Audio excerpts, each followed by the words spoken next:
یو بدبخت پکې و د فواد چودري په نوم باندې یو بدبخت لري پاکستان کې شته فواد چودري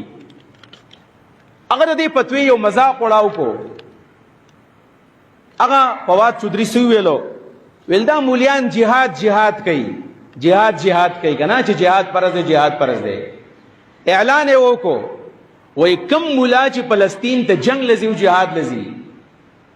وای تاسو ما تسل د پاسپورت نقلونه راولېږئ زه به سلو کسانو له ویزې وکما او په خپلو پیسو باندې به زه غزې او فلسطین ته ولېږم او نران علما کرام پاسېږئ او تاسو د فلسطین ته لېږم او د خلکو ویل زنده‌باد ډبو ته چې کوم لایکونه ورکول دا ډبو دا بېدینه او دا ګوره صحیح خبره کړه اوس به د مولیانو پته ولګي دا یو کس ویل چې ما په هندوستان کې سل ګزه ټوپ والی که نه وی بل صادق ونی وی چې راځه هذا زراع و هذا میدان د ګزو دا میدان ته ټوپ حسب ناب کومه او ویل چې زه جهلم کې اوسېږم او جهلم تر پسې دا فوټو سټیټ راوړی نو عمار خان یاسر هغه راغی او جهلم ته او هغه چوک چې کوم دی شاندار چوک په جهلم کې نوم دی دا زه په ایویډنس په دلیل باندې خبره کوم چې که تاسو کوم څوک جذباتیان خبره کو چې زه ورله جواب ورکم بیا شاندار چوک کې راغی جامعه حنفیه په نوم مدرسه ده او په هغې کې د ماسخوتن منځو کو په دقه ورځ باندې کله چې دې صاحب دی چې فواد چودري اعلان وکړو چیلنج ورکړو مولیان یې چیلنج کړل نو عمار خان یاسر صاحب راغی مولانا صاحب او ویل لا یو راغی تاسو وګورئ نن په دې فیسبوک کې ویډیو شته او وایي تا د سلو کسانو پاسپورټونه غوښتلي حساب یې کړل پلانې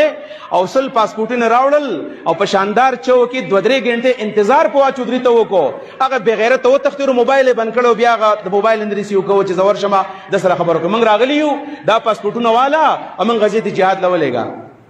دا خو بیا ایمان دی د خلکو که نه دا ایمان دی بیا چیلنج ورکوم په اسانه فیسبوک راته بس لګېدلی دی وایي چې سوی مولیانو پسې غاپه د سپو په شانې کتے بونگتے رہے اور کاروا چلتا رہا والا خبر ہے سپیغا پی کارون بتیریږي نو سل مولیان رال پاسپورټونه داغه مولیانو چا سره پاسپورټ ورنا الحمدلله که په دې ځکه د غزې د پاره د پاکستان فوج اعلان وکي نو چې د چا سره پاسپورټ دی هر عالم به ان شاء الله پس پیاول کې ولاړو تاسو به ان شاء الله ولاړی بده کې زما یقین دی خدا سیکولر خلک چې دین هغه دا خو ویل چې د مولیان خو بس د پټاخې د ډز نه ریږي او کوم مولا جهاد لته دی نو دا نه فواد چودري چیلنج وسم موږ ته پاتې دی د سل غواړي موږ بدل زر راوړو موږ بدل لاک پیش کو او تلار جوړه کې چې موږ ته فلسطین جهاد لاړ شو دا یوازې د فیسبوک غپانه د سړی به وغه په خورشي وي دا امت مسلمه په لومبي ځل رابطار شوی د خوشحالۍ کې نه او بل دا چې زما اوستانه خو د جهاد مطالبه نه ده کړې چې ما ته بزو ما ته ویلي دي چې د جهاد دا کار د مسلم افواجو دی او د مسلم حکمرانانو دی یعنی شهباز شریف نے مطالبه کړل دا سیمونیر نے مطالبه کړی دا د زرداری صاحب نے مطالبه کړی چې هغه په حکومت کې دي او په دې باندې فرض دي به کوي ګوره ته کدي ته ویلې دي تاسو حکمرانان یې یوازې مزه نه چې بس په کرسي باندې کینو مزه کوا او د جهاد موقع دا به د دې کار دی کوي بدا کار دا به دي کوي یا دغه شان محمد بن سلمان دی او دغه سره په ترکی کې وردوان دی